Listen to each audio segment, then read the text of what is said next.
Hello mga pamangkin! Welcome back to my channel. Kamusta kayong lahat? This is your Tito PJ and nandito po ulit tayo sa Tito Mo Talks.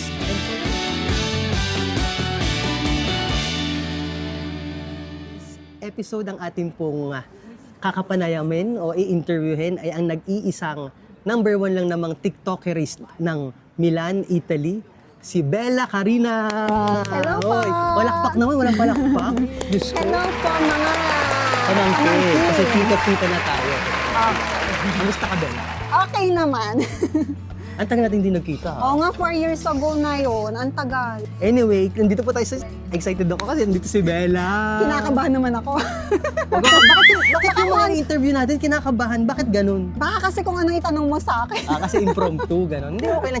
Chikahan lang naman tayo. Ang tagal natin hindi nagkita. Parang ilang taon na nakaraan. 4 or 3 years na tayong hindi Oo, nagkita. mga ganon, 4 or 3 years. Last nating pagkikita ay tayo ay nasa Fashion Week, ang tanda ko. Oo, Fashion Week. Fashion Week yun. Nagpaplano kami laging magkita Content, para oo. mag-content, pero hindi never siyang matuloy-tuloy. never siyang nangyari. Pero ngayon, eto na. Yay! Nagkita rin kami. Yun, yung una kong tanong, Bella. Bakit ba, ganun din yung tanong ko sa kanilang lahat, bakit ba Bella Carina ang pangalan mo? Ayan, bakit Bella Carina yung tawag sa akin? Actually, yung Facebook ko dati na una is Love Fashion. Since nagtitinda ako nag-online seller ako, Online seller pala nawala si siya. Bella. Nawala yung una kong account kasi nga may siguro, hindi ko alam. Ang pangalan niya is, anong pangalan niya nung unang Love account? Fashion. Love Fashion. TikTok na ba to? O Hindi pa. Facebook account Facebook to? account lang Facebook yun. page. Hindi pa ako Okay. mahilig sa social media, kundi puro paninda lang yung nilalagay ko. Okay. And then, nung nawala yung Love Fashion, sabi ko sa asawa ko, ano kayang magandang ilagay na pangalan sa bagong Facebook? Sabi niya, Bella. Tapos dinagdagan niya ng Carina. Bella Carina. So, ang asawa ko talaga yung nagpangalan Nag-start. ng Facebook Bella ko. Carina. Yun. Wow, yung pala ang totoong storya behind Bella Carina. Talaga namang Bella naman talaga si Naku. Bella. Di ba? Asawa Bella, ko yung talagang naglagay Bella nun. talaga siya. Tsaka para sa asawa mo, Bella ka talaga, Carina. Bella na, Carina pa. Oh Saan my. ka pa? Di ba? Ayun, pero Bella, bago ka naging Bella Carina, bago ka nag-fashion, sa Pilipinas ba, anong ginagawa mo? Actually, sa Pilipinas, bata pa lang kasi ako nung dumating ako dito sa Italy. Kasi nabanggit mo sa amin kanina, di ba? Parang nagbabaka-bakasyon ka na dito. Oo, nagbabaka-bakasyon na ako ng mga siguro 10 years old or 11 years old.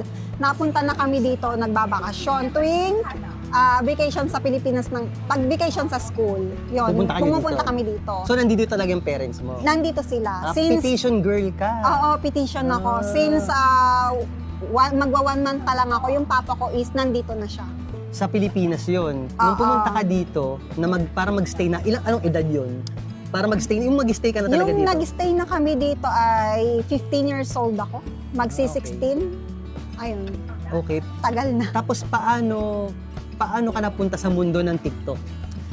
Ayan, napunta ako sa mundo ng TikTok. Pandemic era yon. Laging pandemic, no?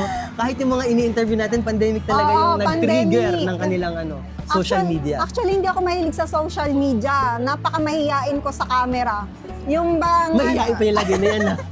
Noon, kasi nga nagtitinda lang ako sa Facebook, Okay. online seller, puro paninda lang yun nandun ko. Wala akong picture, wala akong video. Mhm. Since paninda lang talaga siya.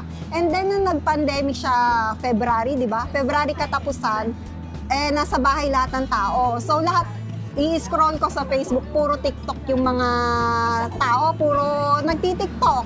Napansin ko dun sa Facebook, puro TikTok. Nag-try na rin ako mag-TikTok. So, yung first try ko, ang sinayaw ko nun is yung, ano nga ba yun? Despacito ata yun. Kasi usong-uso that time ang Despacito. Ayun. So, habang nagkwekwentuhan kami ni Bella, maulit ko lang, nandito tayo sa Dashi Pasticceria. Masarap talaga dito.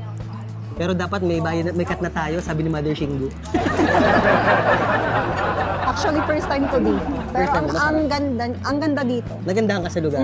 Maganda siya. Tikman mo itong mga to, lalo mo magugustuhan. So yun nga, ano yung kauna-unahang TikTok mo na nag-boom? Yung At sa tingin mo, sayaw, bakit sayaw nag-boom? siya. Sayaw, hindi, di ba hindi nga ako naglalagay ng mga videos or pictures sa Facebook. Nung first time ako naglagay doon, ay marunong ka palang sumayaw. So, dire-diretso na yung request ng mga tao, ay gawin mo to, tala, gawin mo si ganito, ganyan. Magdrama ka nga, testingin. Lahat ay ginawa ko na. Nagdrama ako. Talad ka rin yun. Oo, ay ako naman, go. Go, Nalibang na ako. Nung first time ko nga sa TikTok, yun nga, nagustuhan nga. Na ano naman ako, natuwa ako. Syempre, natuwa ako. Kasi maraming nakaka-appreciate ng talent. Oo, hindi ko ine-expect na maraming magla-like agad. TikTok Ay, na ba yan? TikTok na yan? TikTok Okay. yun. Yun ang unang-una. Ang dami agad nag-like. So, natuwa ako. Pero nakaabot siya, tanda ko nun, so, parang may kaganunan ka din ng ibang mga TikTokeries, pero ikaw ang pinakamataas. At nakaaabot ka ng ilan? Million ba yun? O Hindi naman. 100,000? 100K lang mahigit. 100K. Pero that time, malaking following na yung 100K dati. Siguro, No. ewan ko. Pero, na-maintain mo ba yung 100K na TikTok na yun? Ayun nga ang problema, nawala siya. Bakit? Ikwento mo nga, bakit Maraming nawala? violation. Kasi nung At sa kabila pala ng masayahing TikTokers na ito, ay may mga nakatagong struggles at hardships na hindi nalalaman ng karamihan. Humanga din talaga ako sa tapang ni Bella Karina sa pagharap ng mga pagsubok niya sa buhay. yung asawa ko, sabi ko sa kanya, Amo, wala pa tayong baby, hindi pa nadating, okay lang ba sa'yo? Sabi naman niya sa akin, okay lang. Kahit meron o wala, okay lang sa kanya. Yun ang kagandahan sa asawa ko kasi yung, kumbaga, ang mahalaga ay okay kami.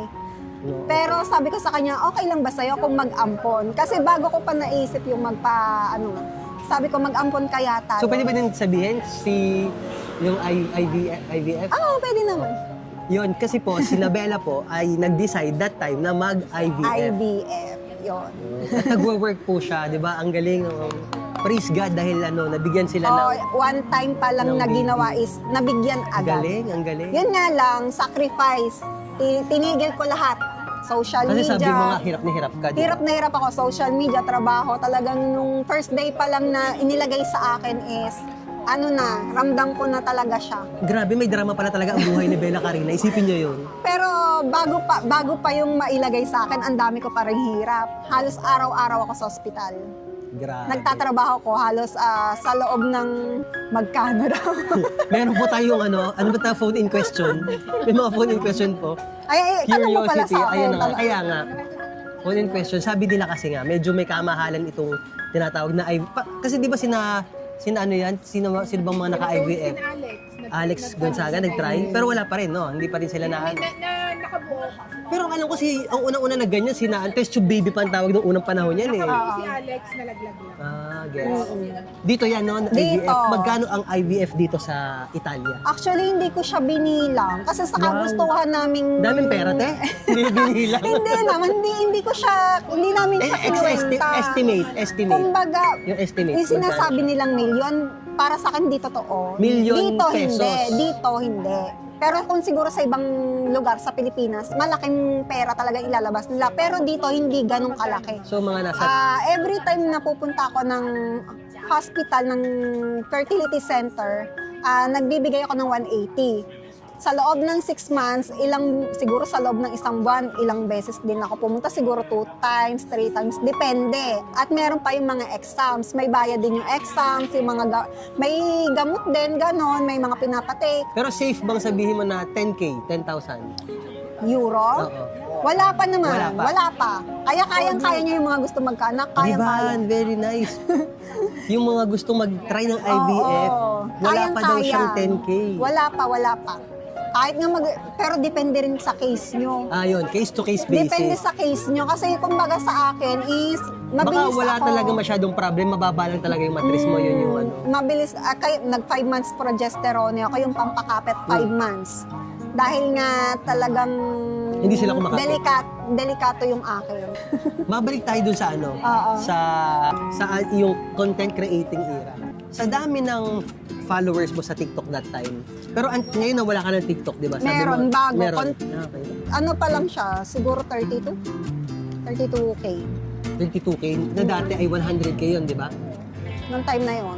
Pero yung ganong kadaming, pero mas malalakas ka ngayon sa Facebook. Ang alam Sa ko, Facebook. Sa Facebook. Sa Facebook ako ngayon. Sa karamihan ng mga followers mo sa Facebook, hindi naman maiiwasan ang mga ano man, mga bashing, no? Hindi Yung mga- naman may iwasan. Anong ginagawa mo pag nagbabasa ka Pag ba may ng mga nababasa bash? ako, May nagbabasa ka ba? May may na-encounter ka ba? nababasa ako, pero deadman na lang, kaysa patulan ko, di ba? Deadman lang, wala naman din ako magagawa. Kung yung opinion nila yon, kanya-kanya naman tayo ng opinion. Siguro kasi hindi niya ako kilala talaga sa personal, kaya siguro ganun din magsalita. Pero okay lang, wala naman akong, ano lang, deadman. Hindi mo sila pinapakialaman. hindi naman. Pero binabasa mo. Nababasa ko yung iba, oo. Pero pag may time ako, nababasa ko yung iba. Siyempre, yung iba, hindi ko na naman nababasa. Pero napatulan mo. Yung nagko-comment ka. Hindi. Minsan, may napatulan ako. May napatulan talaga akong comment. Dahil parang below the belt siya. Yun lang. Pero after nun, wala na. Tungkol saan ba yung below the belt? Yung, di ba, yung pandemic era nga, yung sabi, wala na daw akong ginawa kundi sumayaw tsaka Ano gusto yung gawin mag-post. ko kamo? Mag-post sa video. Nung time na yon, busy ako. Yung, kumbaga, kahit ako'y nagsasayaw, kahit pandemic era nun, nagtatrabaho ako ng time na yon. Sabi ko sa kanya, bago ka mag-comment, prima di komentar, kasi Italiano siya. Italiano. Italiano. Sabi ko, bago ka mag-comment, dapat kilala mo yung tao. Kasi, nagko-comment ka, hindi mo alam kung ano talaga yung buhay niya. True. Kagaya ko, nag-comment ka sa akin ng ganyan, sabi ko, pero in a way na okay naman yung sinabi ko, na kahit pandemic, nagtatrabaho ako, sabi ko gano'n. Eto, parang kasiyahan ko lang, yung parang pantanggal stress, yung pagsasayaw, ganyan. Pero anong pakiramdam na sabihin na natin totoo, sikat ka ngayon sa TikTok, Ay. so sikat sa Facebook. Anong Hindi pakiramdam naman. na, hindi, di ba, magkakasama kami ng mga to, tapos, syempre, may mga tao na nagpapapicture na rin sa'yo, di ba? Dahil nakikilala ka, ano yung pakiramdam ng relevant, kumbaga, ng sikat sa ngayon? Pakiramdam, pag may natutuwa, syempre, natutuwa rin ako, masaya ako, parang nakaka-overwhelm siya. Tipo yung, kahit hindi mo siya kilala, tapos sila pa yung parang kita mong proud na proud, doon, natutuwa talaga ako doon. Masaya, masarap sa pakiramdam, nakakagaan siya ng loob. Ano masasabi mo sa yung mga followers na nanonood sa atin ngayon? Ano sasabihin mo sa kanila? Hello po sa inyong lahat. Maraming pong salamat sa support nyo. Kahit hindi ko kayo kilala, kahit di po tayo magkakakilala, nandyan kayo. Yung sasabihin niyo sa akin na, ay, lagi ako nanonood sa'yo, ganyan. Natutuwa po ako at may mga taong nagmamahal sa akin. Kahit di nyo po ako lubos na kilala, yun po. Sa isang tao o bata na naghahangad na maging content creator o TikToker na nagkagaya mo ngayon, ano ang maipapayo mo sa kanya? Ang may papayo ko lang is, tuloy lang. Mahirap siya sa umpisa, pero tuloy lang. Kung ano yung nasa puso mo, gawin mo lang. Push lang. Gaano ba kahirap yung hirap na sinasabi mo ng pagko-content? Yung pagko-content, maano siya matarbaho. Matrabaho. Matarbaho yung pagko-content. Minsan nauubusan din ako ng iko-content, promise. Hindi ko alam kung ano kayang ipopost ko, ano kayang gagawin kong video, yung tipong mga ganon. Minsan nakakaubos din. Akala mo madali lang siya, pero matarbaho din po siya. Pero push lang. Hindi mo ma-explain ng ayos. Hindi ka ma-explain ng ayos. Basta push ng Push push. ng push. Go ng go, kumbaga. So that's it po mga pamangkin.